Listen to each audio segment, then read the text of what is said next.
Karena rahmat itu kalau sudah dimintakan mencakup 3 bagian. 1, ampunan tanpa batas. Itu di Quran surah 39 ayat 53. Qul ya ibadiyalladzina asrafu ala anfusihim la taqnatu min rahmatillah.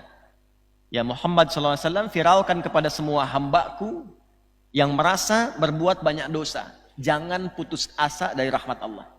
Ketika seorang hamba mendapatkan rahmat Allah, terusan ayatnya, innallaha yaghfirudz dzunuba jami'a.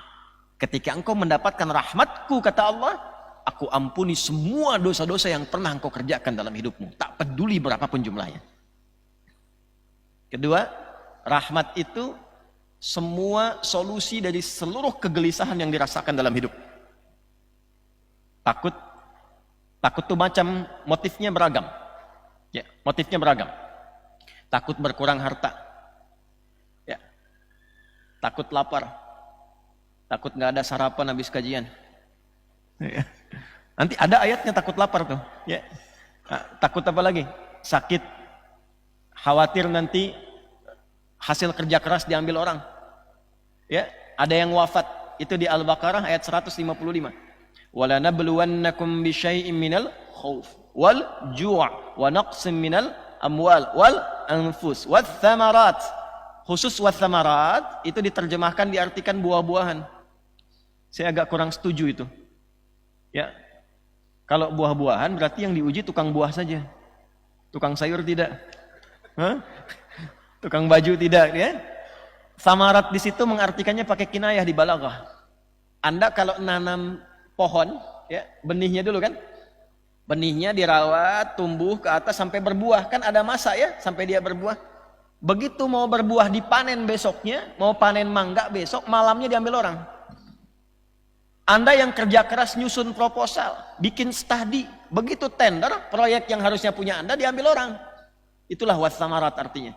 Kadang-kadang ada hasil kerja keras kita, begitu akan dieksekusi ke orang yang ambil. Itu diantara bentuk ujian. Wabasyiris sabirin, berikan kabar gembira pada orang yang sabar dalam situasi itu. Alladzina idza asabathum musibah qalu inna lillahi wa inna ilaihi raji'un. Cara sabar itu simpulkan saja, bukan diam menerima, bukan. Simpulkan sambil menyusun aksi, kata Allah. Apa kesimpulannya? Kan semua Allah yang atur, ya Allah. Ini semua punya Engkau. Hamba hanya ikhtiar. Engkau perintahkan, hamba jalani. Engkau minta, hamba ikhtiar, hamba ikhtiar. Engkau tetapkan hasil yang ini bukan milik hamba, itu punya Engkau. Engkau yang punya, ya Allah. Semua berasal darimu. Tapi Engkau pasti merencanakan yang terbaik untukku. Orang yang bisa melahirkan kesimpulan seperti itu saat dia diuji, maka lihat ayat 157-nya. Ulaika alaihim salawatum mir rabbihim wa rahmah. Wa ulaika humul muhtadun. Orang-orang itu dipuji oleh Allah, salawatum mir rabbihim, dipuji. Orang yang lain meratap-ratap, hamba ini bertawakal kepada aku. Orang yang lain bahkan ada yang mencela aku, ya Allah kenapa begini, ya Allah kenapa mesti saya? Yang ini menerima dengan kesabarannya. Aku berikan rahmatku kepadanya. Ketika rahmat itu turun, maka rizki berlimpah turun kepadanya. Ya, rahmat yang ketiga itu, yang tadi masih dunia, rahmat ketiga terkait dengan urusan akhirat. Yang dua disebut Rahman, yang satu disebut Rahim. Kalau sudah akhirat, berarti berlaku ia muqaddimahnya dari alam kubur, karena gerbang perpisahannya itu kematian.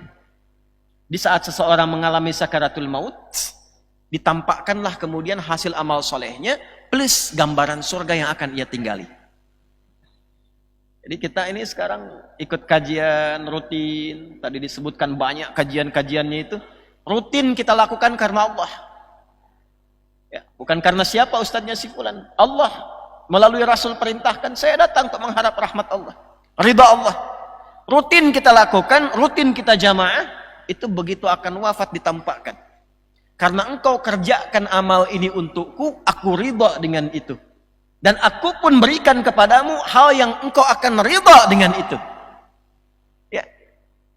Aku ridha, radhi. Sifatnya radhiyah. Engkau ridha dengan pemberian, mardiyah. Begitu di akhir kehidupan sakaratul maut ditampakkan. Karena ditampakkan itulah dia tenang. Tenang. Tenang karena hasil ibadahnya. Ya Allah, kumpulkan kami di akhirat nanti. Di dunia nyaman, engkau rahmati, engkau berikan nikmat. Kumpulkan di akhirat nanti dengan para nabi, dengan orang-orang terbaik yang jujur, dengan para syuhada yang syahid, dengan orang-orang soleh. Itu permohonan akhirat. Rahmat Allah yang mengabulkan permohonan kita itu disebut rahim namanya. Nah, itulah 3 yang tadi saya maksudkan. 3 yang dimaksudkan.